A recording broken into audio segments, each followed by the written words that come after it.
उत्तर भारत के राज्यों पर जब डब्ल्यूडी आते हैं तो कई बार पूर्वी और मध्य भारत के तमाम इलाकों तक मौसम बदल जाते हैं। और मौसम में ये बदलाव जो होता है उसकी वजह ये भी है कि न सिर्फ डब्ल्यूडी का असर होता है बल्कि डब्ल्यूडी के प्रभाव से सर्कुलेशन डेवलप होता है राजस्थान में। ये बहुत पुरानी बातें हैं और आप सभी अच्छी तरह से इस बात को जानते हैं कि जब डब्ल्यूडी आता है तो मॉइस्चर को पुल करना शुरू करता है और मॉइस्चर आने के चलते प्लेन्स में वो हवाएं यहाँ पर घूमने लगती हैं एंटी क्लॉकवाइज, यानी घड़ी की विपरीत दिशा में।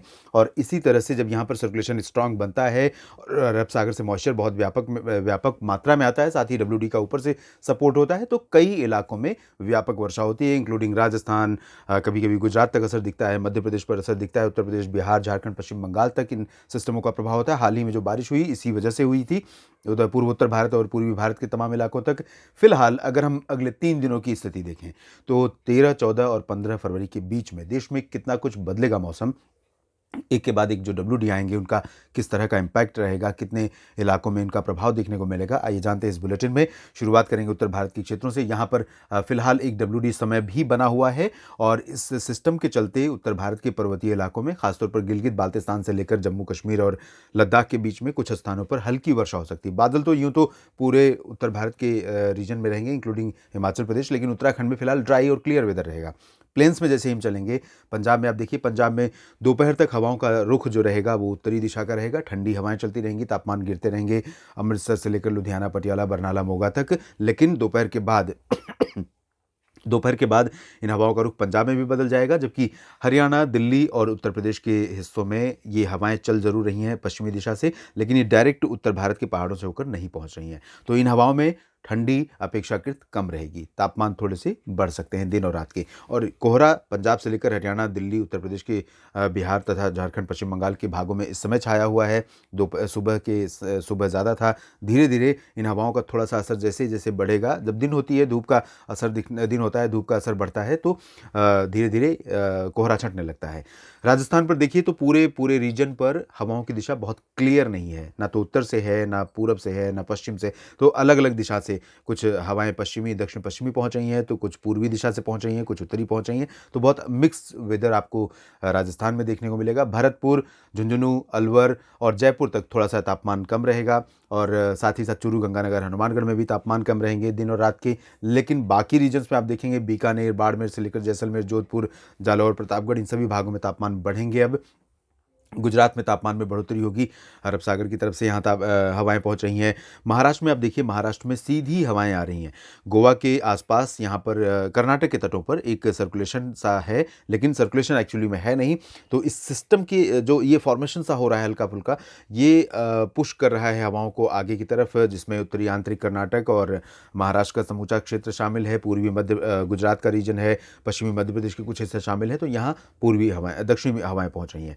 इधर इसी तरह से आप देखिए, पूर्वी मध्य प्रदेश, छत्तीसगढ़, उड़ीसा में भी हवाओं का रुख बहुत अलग है, जबकि बिहार, झारखंड और पश्चिम बंगाल में उत्तर पश्चिमी दिशा की हवाएं रहेंगी। तो यहाँ हालांकि क्योंकि बहुत ठंडी नहीं होंगी हवाएं, तो तापमान यहाँ पर भी बढ़ेंगे। तो ओवरऑल आप देखें तो हवाओं का रोल अभी अगले 24 घंटों के लिए बहुत कम हो जाएगा। जो हवाएं तापमान को गिरा रही थी, पूर्वोत्तर में कोई चेंज नहीं है। साउथ इंडिया के भागों पर तेलंगाना तक तो फिलहाल क्लियर रहेगा, लेकिन रायलसीमा और दक्षिणी तटीय आंध्र प्रदेश और तमिलनाडु, केरल, इन सभी भागों पर बादल छाने और तमिलनाडु के दक्षिणी हिस्सों में कुछ स्थानों पर बारिश होने की संभावना है। लक्षद्वीप में काफ़ी डेफिशिएंसी रही है इस बार बारिश में, विंटर रेन में 1 जनवरी से लेकर अब तक, लेकिन अब यहाँ पर रिकवरी हो रही है, तो रिकवरी होने की संभावना यहाँ पर बनी हुई है। और इसके बाद अगर हम बात करें अगले 24 घंटों के बाद की स्थिति की पूरे भारत में, तो यानी कि 14 फरवरी की, तो यहाँ आप देख सकते हैं 14 फरवरी को भी हवाओं का जो जोर है अब उत्तरी दिशा से ज़्यादा न होकर बल्कि दोनों सी बेसिन्स पर से होने लगा है। इधर एक तरफ बंगाल की खाड़ी की हवाओं का थोड़ा सा जोर बढ़ रहा है सेंट्रल इंडिया के तमाम हिस्सों में और साउथ इंडिया के तमाम भागों में, और साथ ही साथ अरब सागर से भी हवाएं अब उठने लगी हैं। अब धीरे धीरे आप जानते हैं कि मार्च से फिर से साइक्लोन सीजन शुरू हो जाता है, जब प्री मानसून सीजन शुरू होता है। उससे पहले दोनों सी बेसिन का जो नेचर है, दोनों सी बेसिन की जो स्थिरता अब तक आपने देखी है, उसमें परिवर्तन आने लगता है। अगर हम 15 फरवरी के दिन की स्थिति देखें, तो आप यहाँ अंदाज़ा लगा सकते हैं कि ये पूर्वी मध्य प्रदेश का रीजन है और पूर्वी उत्तर प्रदेश का कुछ हिस्सा, बिहार, झारखंड का कुछ इलाका, साथ ही साथ छत्तीसगढ़ और मध्य प्रदेश का दक्षिण पूर्वी हिस्सा, साथ ही विदर्भ। तो इन इलाकों में कुछ स्थानों पर मौसम में हलचल हो सकती है। इसको रूल आउट नहीं कर सकते। उसकी वजह ये है कि यहाँ एक सर्कुलेशन सा बनता हुआ नज़र आ रहा है।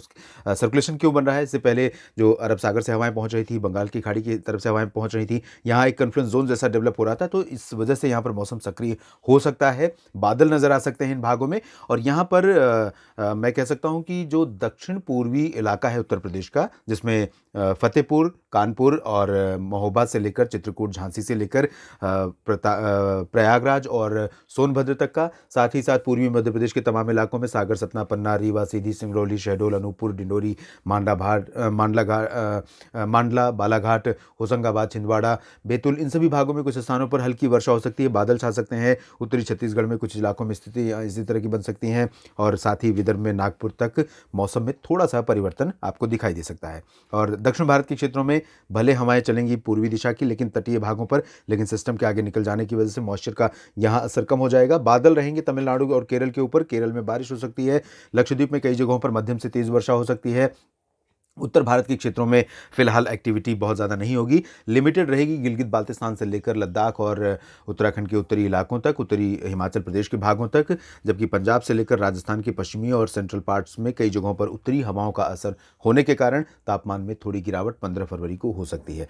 इधर पूरब में आप देखिए, बाकी पूर्वोत्तर भारत के क्षेत्रों में तो कोई मेजर चेंज फिलहाल नहीं होगा। हालांकि WD के आने का सिलसिला अभी और आगे भी देखने को मिलेगा। इंटेंस वेदर सिस्टम भी इस महीने में अभी और आएंगे।